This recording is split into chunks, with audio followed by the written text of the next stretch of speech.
Sometime around 5800 BC, the fish swimming in the darkness of the Norway deeps, a sea trench off the Norwegian coast, sensed something.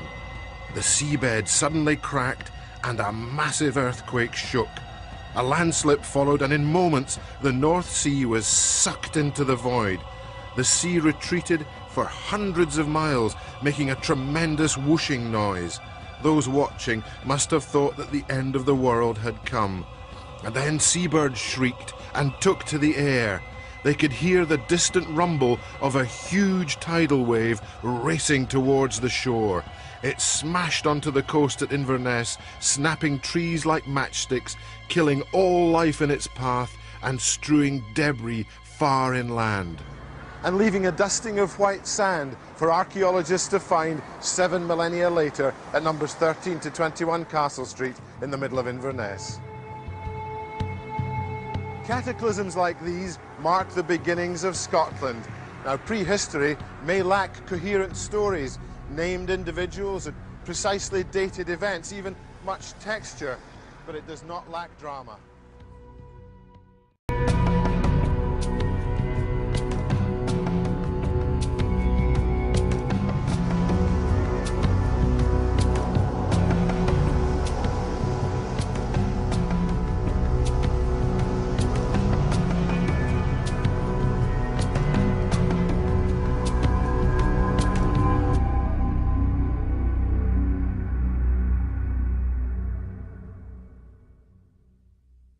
5,000 years before the tsunami raced towards eastern Scotland, the world was changing even more dramatically. The cold was retreating across the face of the land. For millennia, all of what's now Scotland lay in the frozen grip of the last ice age. No human beings, animals or plants could survive in the ice storms. Incessant hurricanes raged around the flanks of the ice domes, cold mountains of snow and sleet packed hard into blocks more than half a mile thick. Perhaps we shouldn't be surprised that no memory of the many centuries of ice has come down to us, no account or legend to animate its endless horizons. But the ice made this landscape, and the landscape remembers it. The mountains, the lochs, glens, moorland and coastline of Scotland were all formed as the ice melted. This remarkable sea stack, now marooned in a field north of Oban, used to lie off an ancient coastline. But when the ice melted and its great weight lifted off the land, it bounced back and the sea seemed to recede. And here it's gone back about 50 metres and its level has dropped by about 15. But some parts of Scotland are still bouncing back, still rising 12,000 years after the ice melted.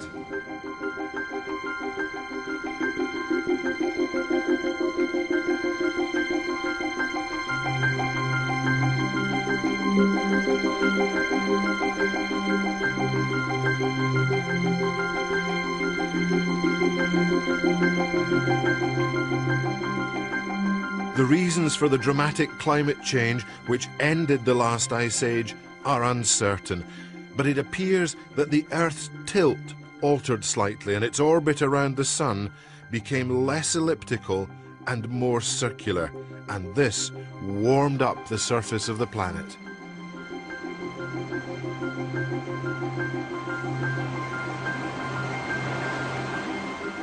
These sea cliffs here at Yesnaby in the Orkney Islands are said to be the oldest cliffs in Britain, and they're a very good example of how the ice sculpted the landscape. And as temperatures rose and meltwater roared in torrents, breaking out new watercourses, mapping out new river systems.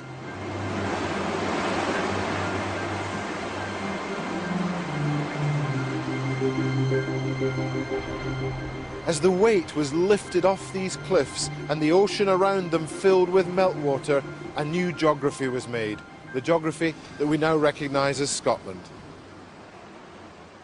When the permafrost melted for a few months each summer, the tundra plains of Scotland greened over.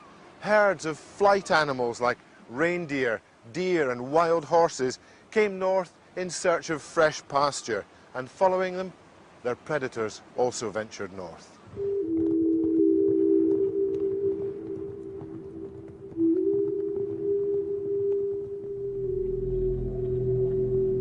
Chief amongst these were men, hunting bands of pioneers who entered a new landscape.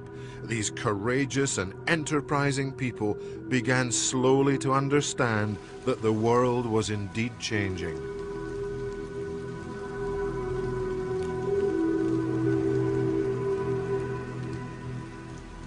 These are the distant beginnings of the story of Scotland. If there existed hunter-gatherer communities in these glens before the last ice age, then the cold has wiped out all trace of them. The first pioneers who came north left us no stories. We do not know their names, and they seem barely to have touched the landscape. But these anonymous people begin our story, and their successors tell it more loudly and clearly as they approach us more closely in time. They were our ancestors, and they were the builders of great monuments, the standing stones at Callanish on Lewis, and the Ring of Brodgar, and the stones of Stenness on Orkney, the warriors who stood against the Roman legions at Mons Gropius, and the sculptors who carved the remarkable Pictish symbol stones.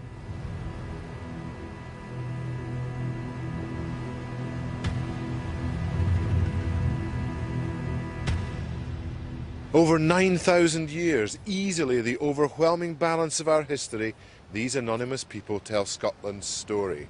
But they were not Scots, and their long experience of this place is often dismissed as prehistory, a preliminary, a precursor to real history, the comforting jingle of dates, kings and battles, which begins with the kingdom of the Scots in the 9th century.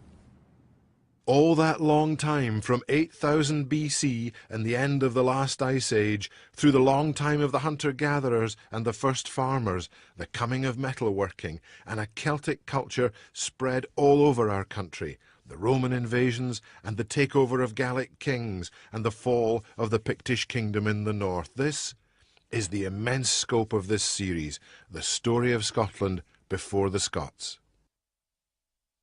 Where did our ancestors come from? Their mode of transport suggests strongly that they came up to Scotland from the south, and perhaps they travelled in dugout canoes like these two magnificent examples. Or perhaps they came here in the skin boats known as curraghs. The first pioneers who came north on hunting expeditions almost certainly came in boats. The sea and navigable rivers were the most reliable and fastest method of travel for a long time. And skin boats, like coracles, were easy to make. A framework is first lashed together in the shape of a hull, and then hides are stretched over it, sewn together and then caulked with resin or fat.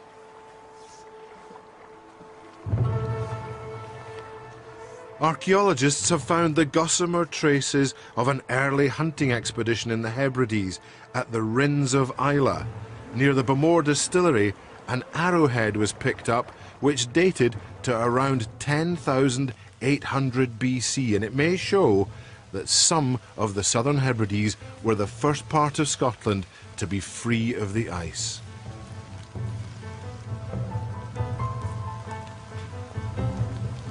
Around 9,400 BC, the weather was changing once again, and the summer hunting parties became impossible. The cold had begun to creep back over the land. What historians call the cold snap was beginning. Within only a few centuries, the ice had crept over the western Highlands of Scotland. Centred over Rannoch Moor and the Lowland Mountains, a huge ice dome formed, and its looming bulk dominated the landscape.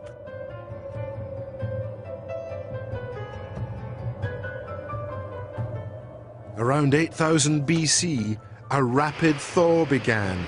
The ice domes groaned and cracked. Glaciers bulldozed rocky debris and dumped it as the ice melted.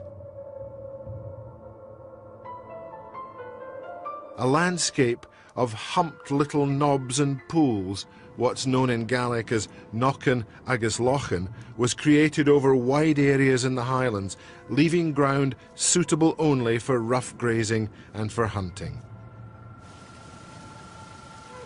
The land rebounded once more, and seismic activity all over the Western Highlands caused landslips and rockfalls, creating an even more inhospitable landscape. But after the cold snap, bands of pioneers returned, and this landscape became known once again. Most of us think of the early peoples as primitives, as cavemen, but in fact, these people looked very much like us, and in part 2, we'll see that modern science has shown that they were indeed our direct ancestors.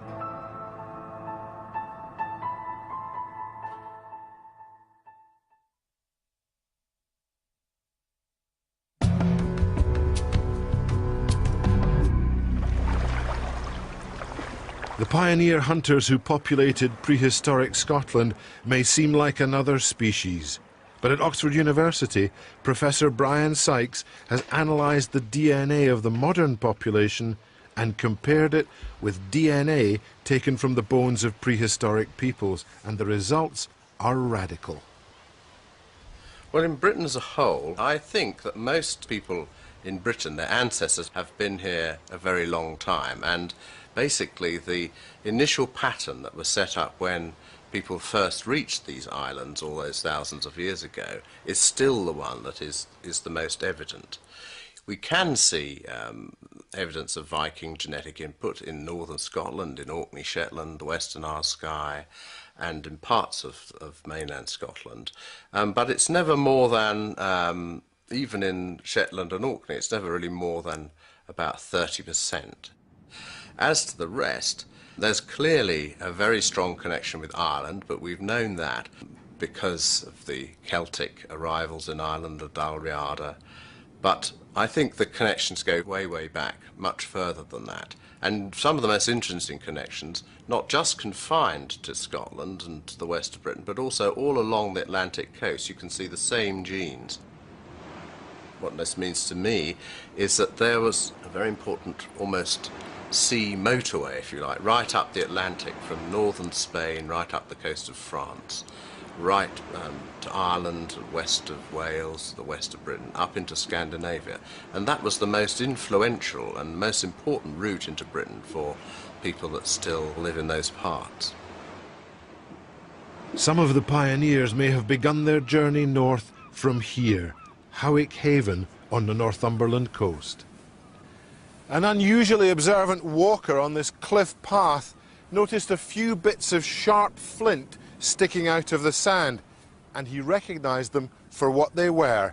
They were the debris of flint knapping, the process of making flint tools used by prehistoric peoples. Archaeologists had previously believed that these peoples lived in temporary camps, constantly moving on in search of a wild harvest or new sources of game, and they left very little trace, only a scatter of flints or a burnt area where fires had been lit. But at Howick, there were the post holes and hearths of a substantial wooden building, thatched, comfortable and weathertight. The most surprising thing about Howick when we got here was the fact that it was rebuilt so many times on the same footprint, and when we look at the radiocarbon dates, that it was occupied for so long. This is more or less unprecedented for this period anywhere in Northern Europe. The hunter-gatherers of the Mesolithic have tended to be regarded as highly mobile people, and the structure we found here at Howick just does not give an impression of an ephemeral settlement. It was rebuilt 3 times in precisely the same footprint, and it was quite a robust structure. Post holes were very large. It seems to be a permanent or a semi-permanent structure. The fact that it was rebuilt and we couldn't see any hiatus in settlement really does suggest that if people weren't encamped here permanently through the year, they were probably visiting this site several times a year, or at least staying here several months of the year.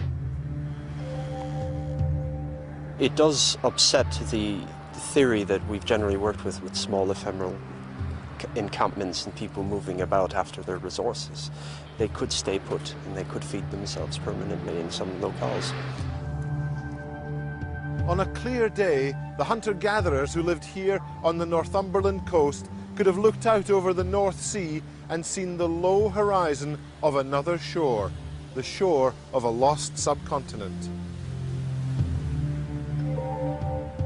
On a dark November night in 1931, the Calinda was out fishing.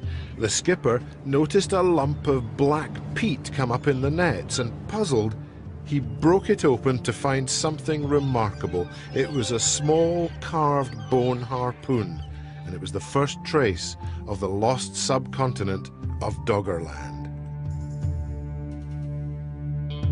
It was created when the ice pressed on the land to the north and forced the North Sea bed to rise. It may well be that many of the first pioneers who peopled Scotland after the retreat of the ice originally came from Doggerland. The view would have been very different indeed. When you looked out to sea, you wouldn't have seen an uninterrupted horizon of sea. You would have seen lowlands to our southeast. These were the Dogger Hills. The Dogger Bank would have been a series of low hills covered with probably quite dense woodland. In that woodland, it was low-lying. It would have been covered with small lakes and swamps and marshes, and people lived there as well.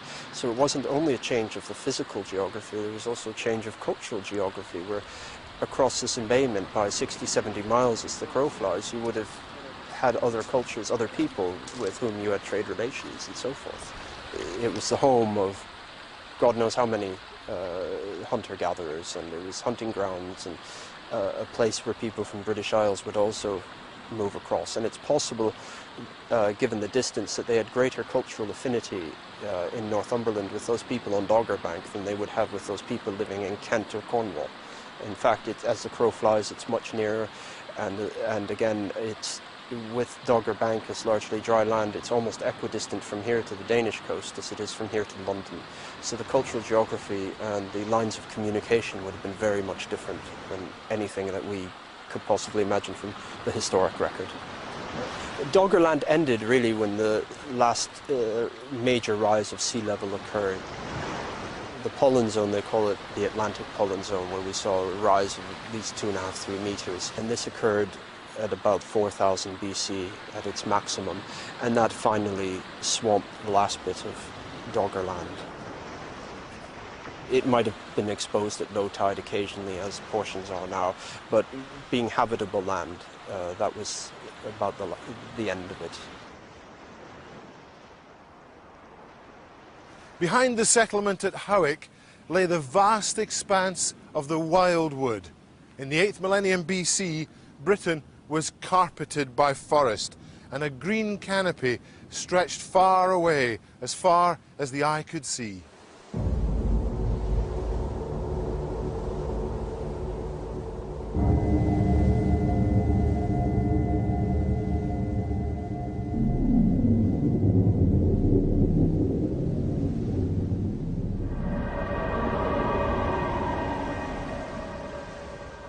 In the wildwood lived the animals hunted by the community at Howick.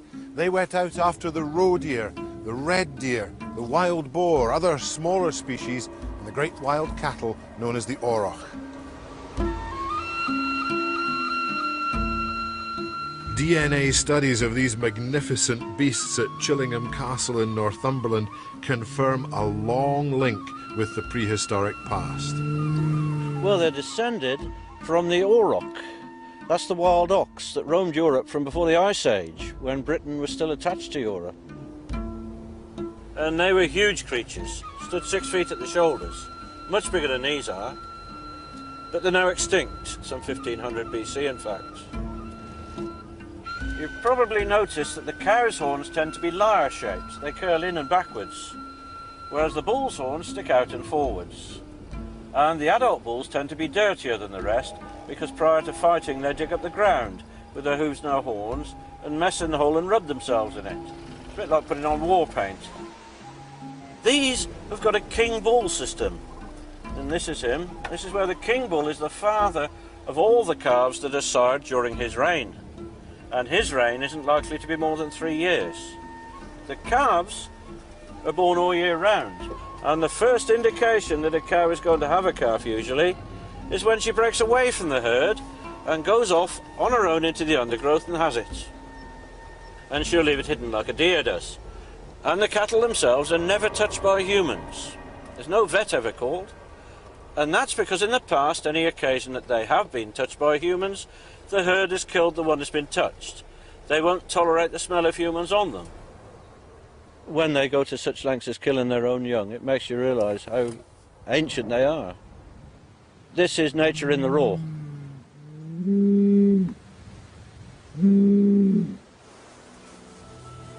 As well as hunting animals, these people also gathered fruits, nuts, berries and vegetables from the wood. English has forgotten many of these wild foods, but Gaelic has not. Silverweed is seen as just that, a weed, but in Gaelic it was boiled, roasted, dried and made into a powder and then used to make porridge. And an old poem recalls its great versatility. Honey underground, silverweed of spring, honey and condiment, whisked way of summer, honey and fruitage, carrot of autumn, honey and crunching, nuts of winter. That poem was first written down in the 19th century, but it speaks of much older attitudes and much older habits. And it also draws our prehistoric ancestors closer to us. It makes them human rather than a bunch of grunting savages. And it also shows that they deserve a proper history and that they deserve our respect. For the truth is that these people are remote from us only in time.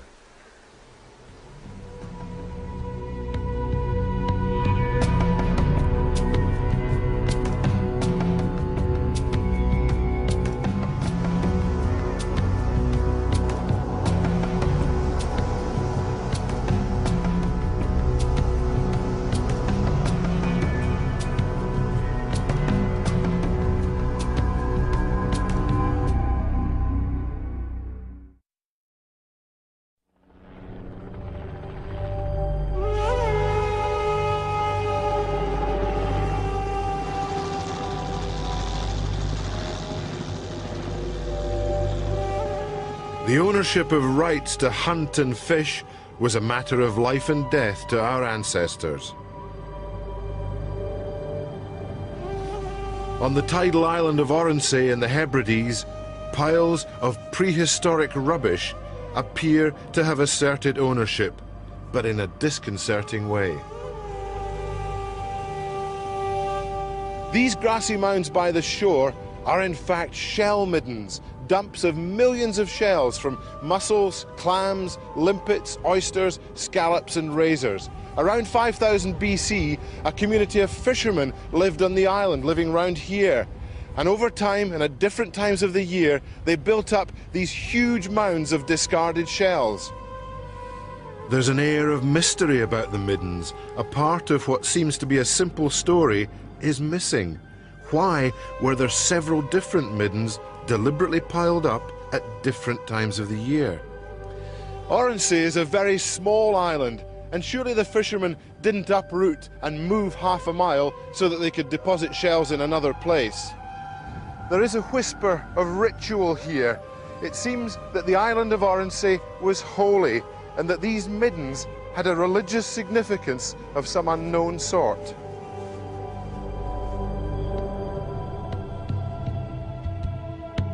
When archaeologists discovered the remains of a burial in one, this interpretation seemed to be confirmed. 7,000 years ago, human fingers had been carefully placed on a seal's flipper and then buried in a midden. What did this mean?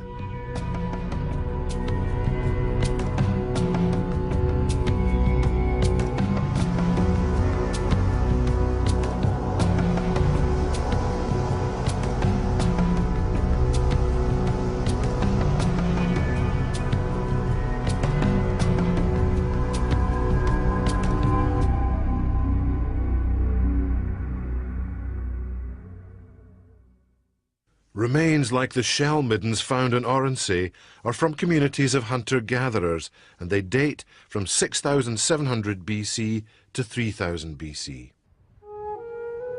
Far away from the island of Orkney, over the other side of what became the North Sea in Denmark, archaeologists came across a contemporary burial of a mother and her baby. They were part of a hunter-gatherer band. The baby had been placed on a swan's wing and laid next to his mother. Perhaps both of them had died in childbirth. This ritual and the burial of the fingers on a seal flipper on Orkney seem like the distant echoes of a belief in an afterlife, the unmistakable sense of ancient symbolism. Perhaps the soul of the baby was thought to fly in the evening sky with the great white birds, while on Orkney there was a sense that souls swam with the seals in the deeps of the world. And perhaps the burial of the dead in this way reinforced the idea of the rights of ownership on the island of Orkney. The land and the sea nourished these people, and it may be that they thought it was fitting to place their bodies inside the remains of all that natural bounty.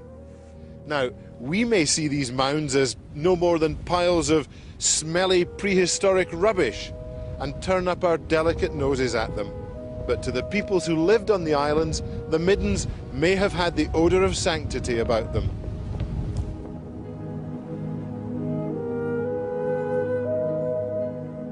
Human bones have been retrieved from middens all over coastal Scotland. They're the remains of some of Scotland's earliest hunter-gatherer communities, and it's surely significant that they were buried along with the shells and carcasses of what they hunted and gathered. Burial practices in the Hebrides have changed, but hunting expeditions still go on. From the island of Lewis, an ancient journey has been made since a time out of mind. From the village of Ness, men sail out to Sulishgear, a rocky island 30 miles northwest of the Butt of Lewis. Gannets nest on Sulishgear, and the young birds are known as guga and much prized and savoured by islanders. And these ancient hunting practices also survived elsewhere. Within living memory, the men of the islands of Westray and Coppensay in the Orkneys have gone out swapping for axe, or hunting for young seabirds using nets and the same sorts of snares that the Lewis men use on Sulishgear.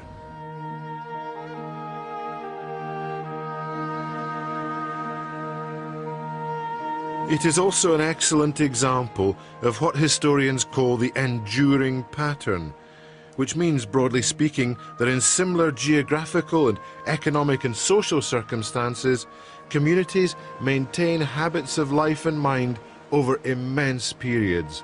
Often, the origins of these habits are long lost in the mists of time. No one can recall when they began, and they're always done by the community for the community.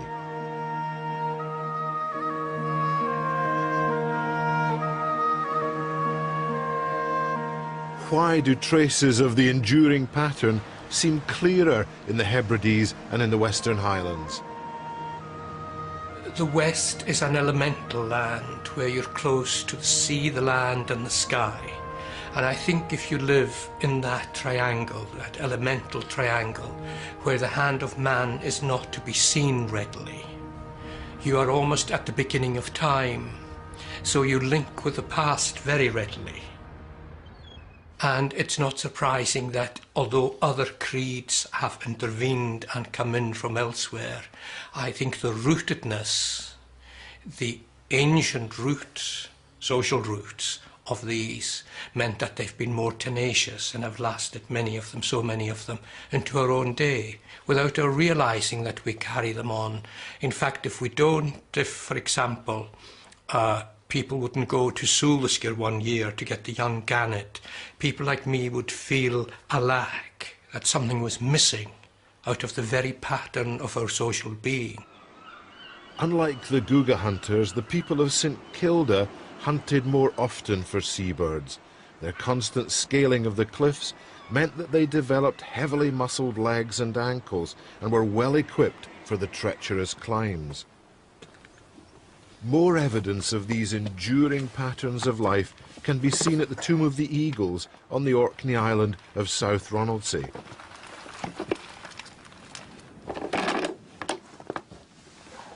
Parts of more than 340 skeletons were discovered in the 1950s by the local farmer. When the skeletons in the Tomb of the Eagles were examined, it was noted that they too had developed exactly the same kind of musculature. And it's clear what they had been doing. Just below the tomb are high sea cliffs where many seabirds nest, offering easy prey. And it's striking evidence of the enduring pattern, a continuity stretching over 5,000 years.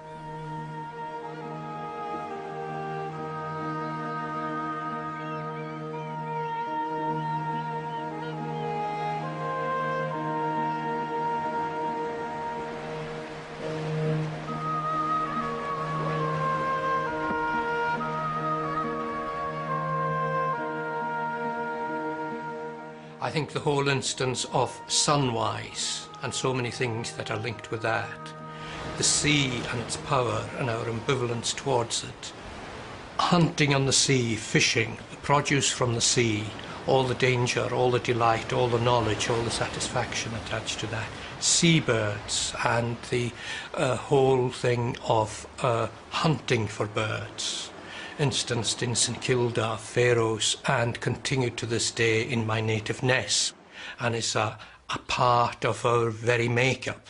It is not a superficial thing or even a luxury, although some people see it as a luxury, that kind of food is not needed today. And so with medicinal plants, the way that people knew of everyday things around them because their lives were very elemental, they were closely linked to the land, to the sky, to the sea, which was largely unchanged. Other patterns are obvious. Britain is still a nation of fishermen and women, and the same qualities have endured. Fishing in lochs and rivers needs patience and skill. Prehistoric hunters could spear fish from a coracle and feed their families. The only difficulty was that in summer fish spoiled quickly and had to be gutted, roasted and eaten almost there and then. I also think of what we call in Gaelic the envelope of the year and how it was divided seasonally, because people must have been aware of lunar changes and diurnal patterns, and of course the big festivals, which we tend to think of as being Celtic festivals. But I suspect, and the more we'll know, the more we'll realise that they'll be much older than that. Beltane, wonderful Beltane at the beginning of the summer, and so on. And probably the most amazing one of all, Saving, Halloween. Strange darkness, all social rules suspended, a magical time, in touch with the dead, entering into fairy mounds, social restrictions lifted, people putting on masks to become other selves. I mean, these are ancient, these link us with the past without our realising it.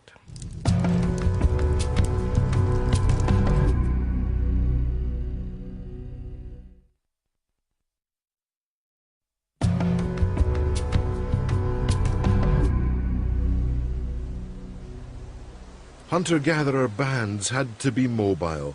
They may have moved between winter and summer camps, following the migrations of animals and the seasonal ripening of the wild harvest, and something as straightforward as the need for a new supply of firewood will have often forced communities to move on.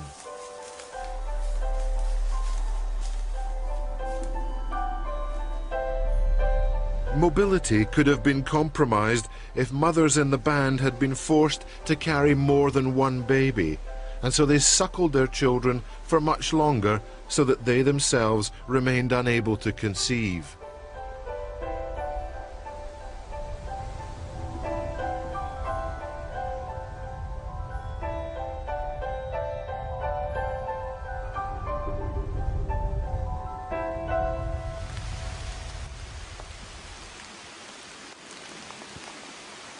The wildwood teemed with game, and where hunters could see clear tracks, a snare was often enough to catch small prey like otters, pine martens or badgers.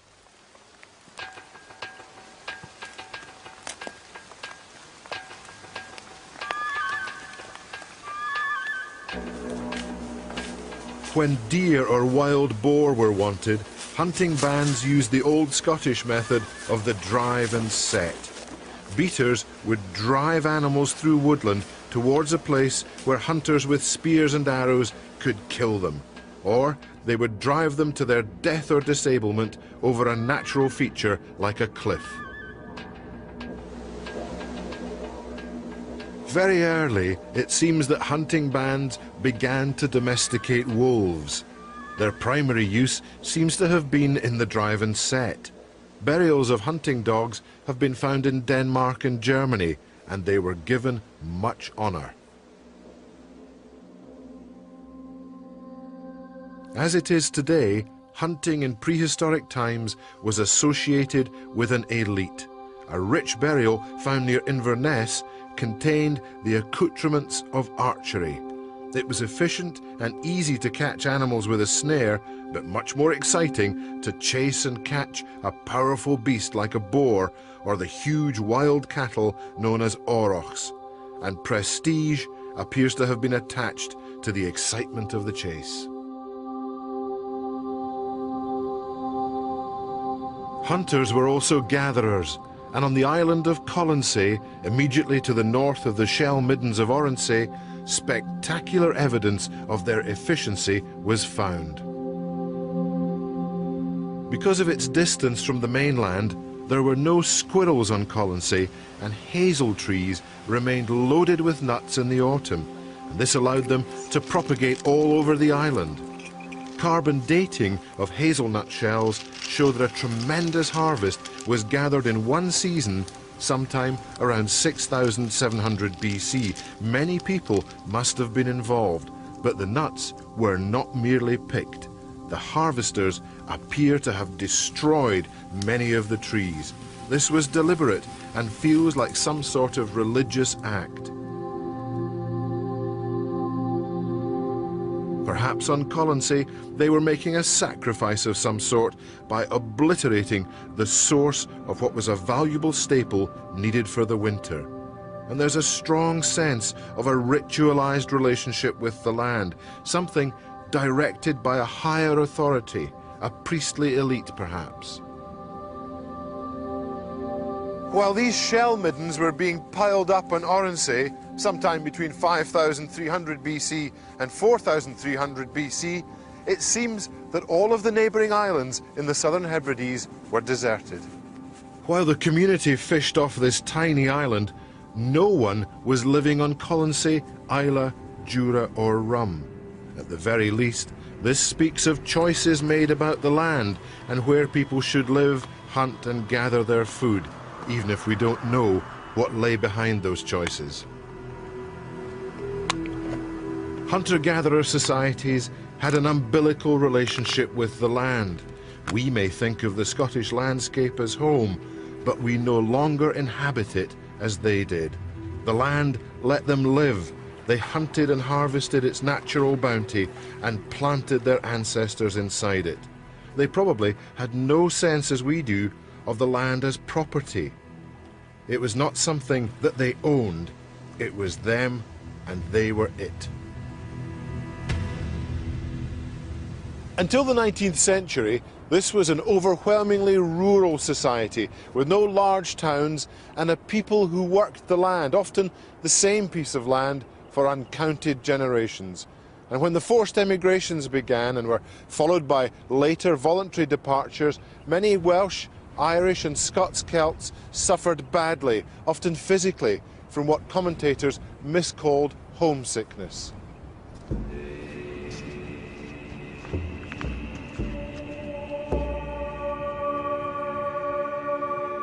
I think when people are closely attached to elemental place and to the elements of place, where family unit and extended family unit is very strong, largely because of that continuity, where one is known to nae hundreds or thousands of people who know of you because of the kind of society it is.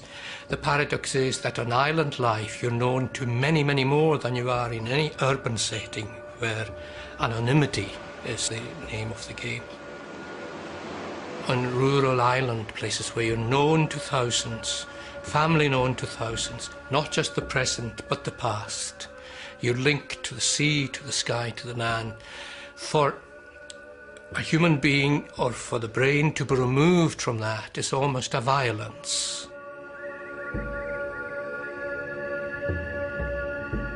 The prehistoric peoples of Scotland loved their land. There can be no doubt about that. But like the Aborigines, their relationship with it was complex. They were buried inside it, and it was inside them, indivisible. Something of these powerful sentiments inhabited the minds of the people who lived here at Clawhallen in South Uist. Claw means a burial ground, and when the archaeologists began to dig amongst the sand dunes, they found the remains of a small community living on top of a prehistoric cemetery.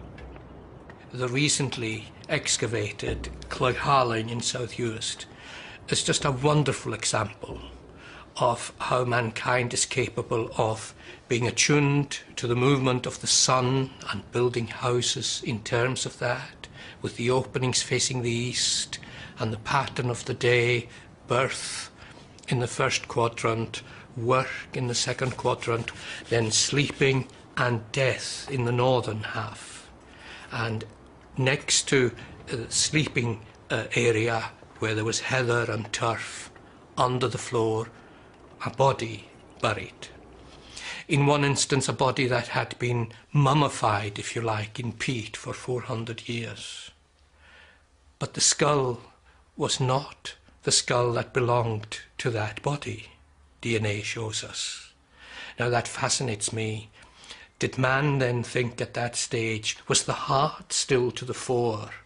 Or was he conceiving of the brain and of the head, as the Celts had, and worshipped the head and adored the head? Is that an awareness of this wonderful, most perplexing thing that you can imagine, the human brain, and what it can do? The idea of home and bringing the dead in as part of the cycle of home and belonging is amazingly interesting and comforting, as it must have been for them.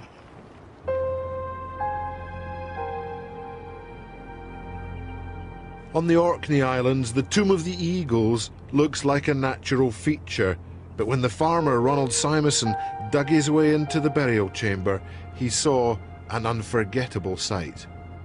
A lot of skulls lying on the floor, but there was mostly in the side chambers. Leg bones and ribs was in the chambers in the end of the tomb. And there was some skulls on the floor as well. They were more in sort of mud down at the bottom. They were more fragile. And I think that there was the bones of 9 eagles, I think, altogether. I think so. There's 64 claws written off. The eagle would be the emblem of the tribe. There's a tomb outside of Finstone, Cuween, and when that was excavated, there was 24 dog skulls in it, but only 7 human bodies or skulls. So that would have been the clan of the dog. And there's no dogs here, so there'd be the eagle was seen to be the biggest percentage of birds' bones was eagle bones.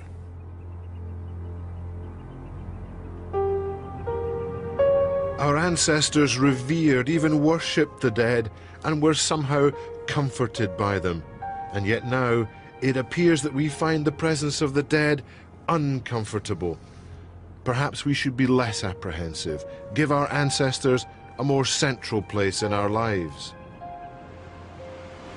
Although the lessons are hard to understand, it seems that across immense spans of time, the prehistoric peoples of Scotland are trying to remind us of something. They're trying to remind us to be more respectful.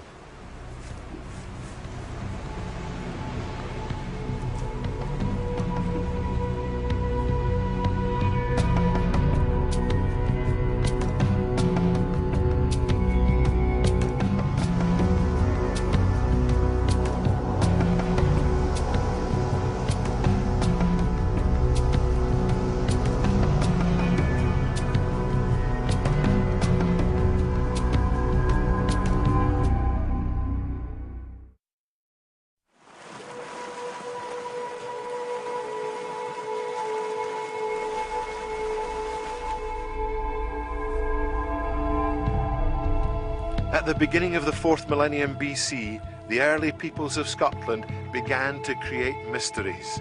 And we're sailing towards one of them, towards the great standing stones at Callanish on the island of Lewis. But all over Scotland, people began to dig ditches, raise banks, and great tombs were built.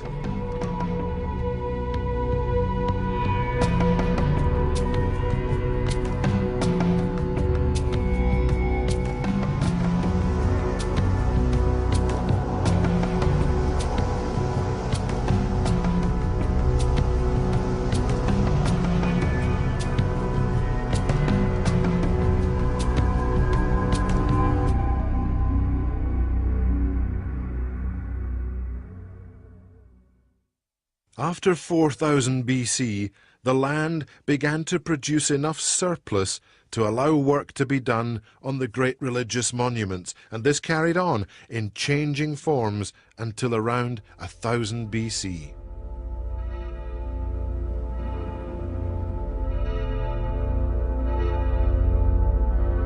And these magnificent monuments signal a momentous change in the lives of the early farming communities.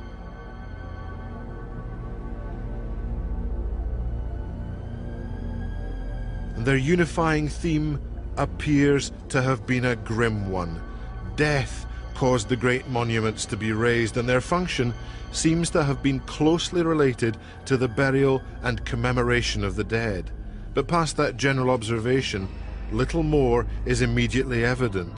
What exactly took place at the standing stones of Callanish on the Isle of Lewis is a mystery.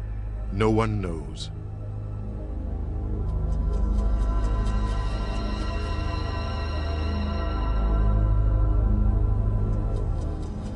Working out the nature of the ceremonial which happened in impressive places like this is a bit like trying to piece together the details of Christian worship by only looking at the ruins of, for example, the great border abbeys. It's impossible to do anything but guess. And to heap up further confusion, it may be that the exclusive association of these great monuments with death is itself mistaken, or at least incomplete. Perhaps important births were celebrated here, perhaps the renewal of the seasons, perhaps the bringing in of the harvest.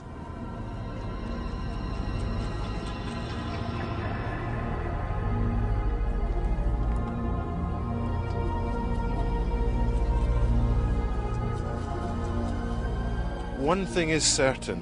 What caused these monuments to rise was the greatest revolution in human history. Around 4000 BC, new ideas were arriving in Scotland. Farming began, and life in the land were changed forever.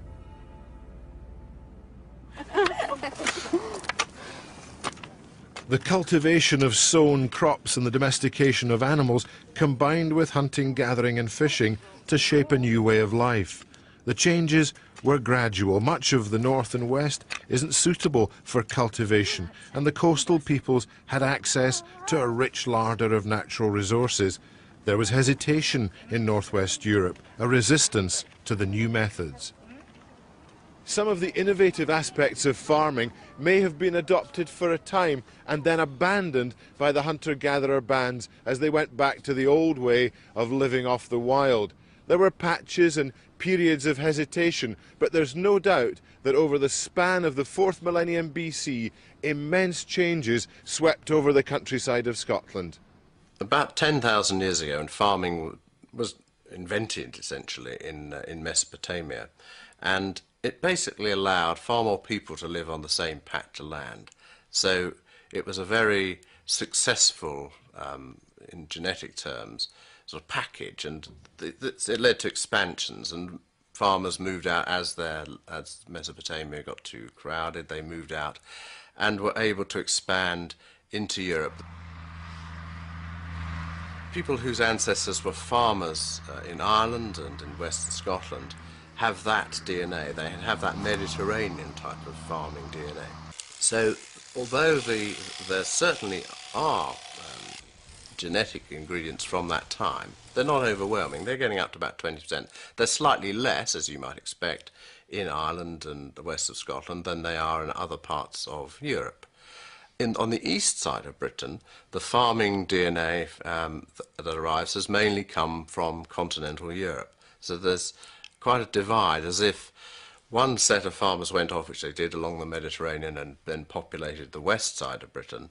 The others came through Central Europe and then across the North Sea, the English Channel, to populate the east side of Britain. And you can still see those patterns in Britain today.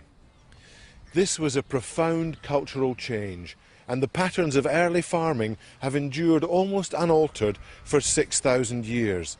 Food historians have produced a set of statistics which are fascinating, and they show clearly how long these patterns have endured.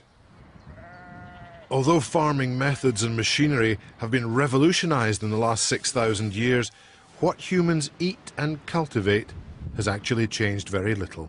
In fact, only 14 species have been domesticated from the 148 breeds of large animals to choose from. And out of 200,000 available plant species, only around 100 have been adapted for cultivation. On the banks of the River Dee, not far from Aberdeen, this innocuous cornfield holds another mystery, a mystery perhaps even greater than the secrets of Callanish. Although there's absolutely nothing on the ground to suggest it now, aerial photography detected a set of crop marks which gave away the outline of a very large timber hall.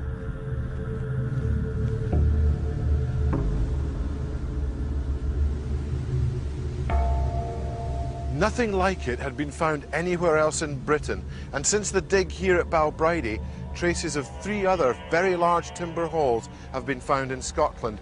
All of them are on the banks of great rivers which flow into the North Sea, and all of them date to about 3,900 BC. So were the great halls raised by new people from the east, people who were skilled farmers? My own feeling is that the people who built Balbridie and Cleish did come up the rivers from the coast, but that they hadn't sailed straight across from North Germany or Denmark. That we can see connections with the pottery, for example, with northern France and Belgium, and that perhaps landfall somewhere in Yorkshire, and the spread of farming as an idea, and I think with people from that point. Balbridie and Cleish, which is the other site which I excavated myself, were both discovered in 1977 by aerial photography in areas that before that had virtually no Neolithic presence visible at all. Balbridie was excavated in the late 1970s, Cleish more recently, but the remarkable thing is the tremendous similarities between two sites, down to minute detail. What they are long timber buildings within which there is a clearly defined open space in the centre, probably with hearths, with burning. But to get to that space, you have to pass through a number of other spaces which are broken down by screens. So you would probably be coming from the light into a dark space which appears very encumbered with posts holding up the roof. And then finally you emerge into what would be quite a large open space, larger than the floor plan of a small flat actually. But what was in that, it's very difficult to know.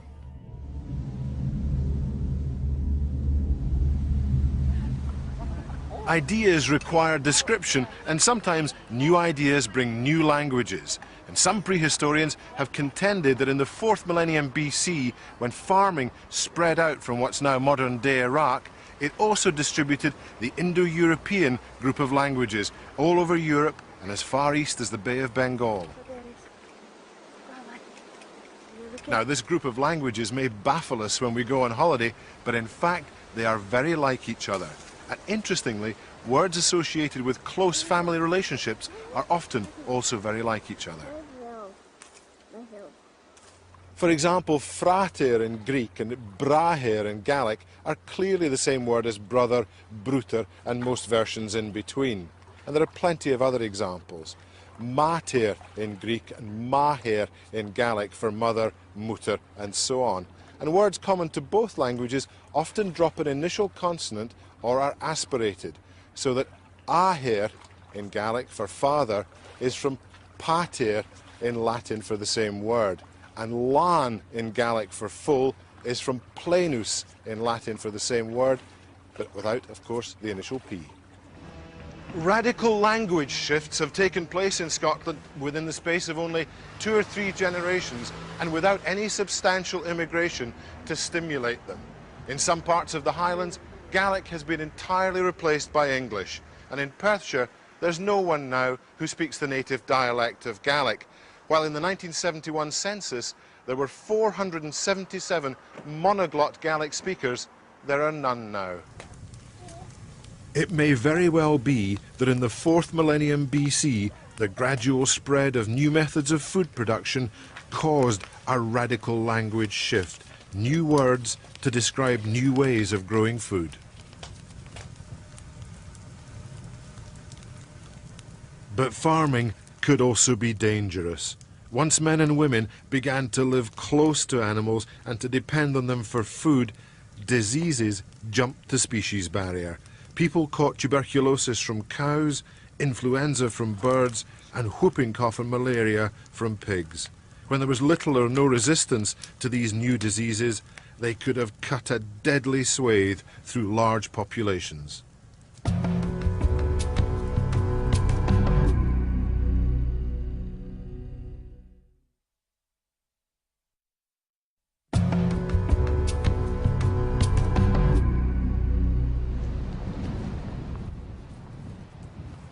Almost always, it seems, the early peoples of Scotland chose beautiful and atmospheric places to meet and worship.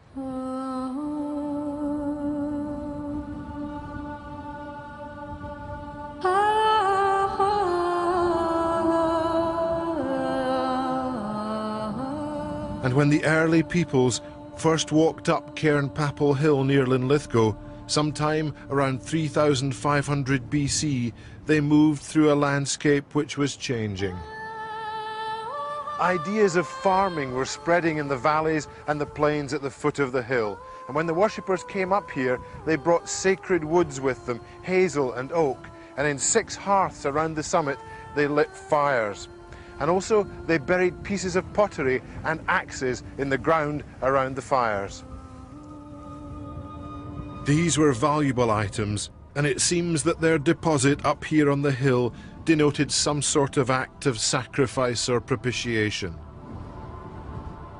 In the 4th millennium BC, the old gods were not necessarily gods of love, or even particularly well disposed towards the people who prayed to them. They could be malign as well as benign. And so to keep them happy, the early peoples buried precious items in high places like this.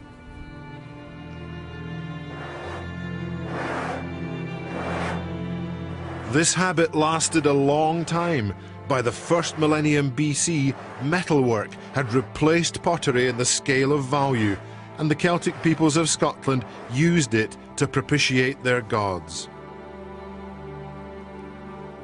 Fond of watery places such as lochs, lochans, mosses and rivers, they came to their shores and threw swords, shields, daggers, cauldrons and much else into their depths. And like the people who climbed Cairnpapel Hill and broke their pots, they damaged these precious metal objects before committing them to the gods. Sometime after 3500 BC, Cairnpapel Hill changed. To mark off the crest of the hill as a sacred place, somewhere apart from the surrounding temporal world, a circular ditch was dug and the upcast used to form a bank on its outside edge. This rose to 1.2 meters in places, high enough to act as a screen. Inside the ditch, 24 timber posts were raised in a circle, and what became known as a henge was created. But why? What was it for? All sorts of explanations have been erected for the henges. Either the bank is there to stop people seeing in, or the bank is there as a grandstand so people can see better. Now, this doesn't actually work on all the henge monuments, because some of them are very large, some are very small. The bank in some of them is so low they could never have acted either as a rampart or as a visual barrier. And what's been suggested in relation to similar looking sites in the Irish Iron Age is that they are in fact defensive sites. but they're being erected to defend the real world against something dangerous inside the enclosure. Presumably it has been identified as dangerous by the people who can then gain some considerable benefit and kudos and power from being the intermediaries between yourselves and whatever is dangerous inside the enclosure. Inside this modern shelter are the remains of 2 late burials on Cairnpapel Hill.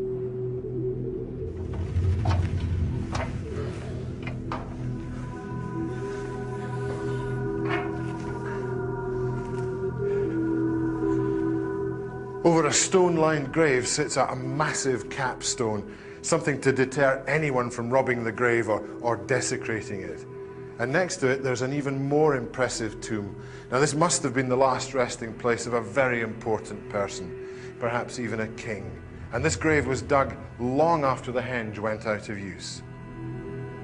Place names sometimes recall ancient sanctity, and Cairnpapel is from Carn for a rock, and Papar, the Irish Gaelic word for a priest, and so Cairnpapel means the priest's rock.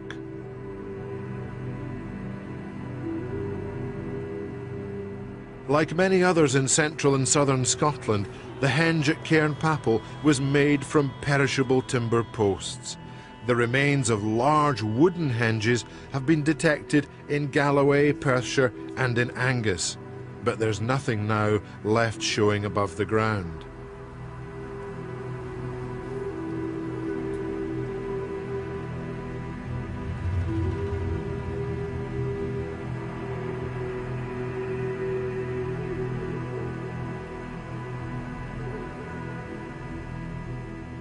In the treeless north of Scotland, others have survived in stone and spectacularly on Orkney at the Ring of Brodgar and the Stones of Stenness. Understandably, Orkney has been seen as the centre of a flourishing prehistoric culture, but that may be so because of the accident of survival of so many stone monuments.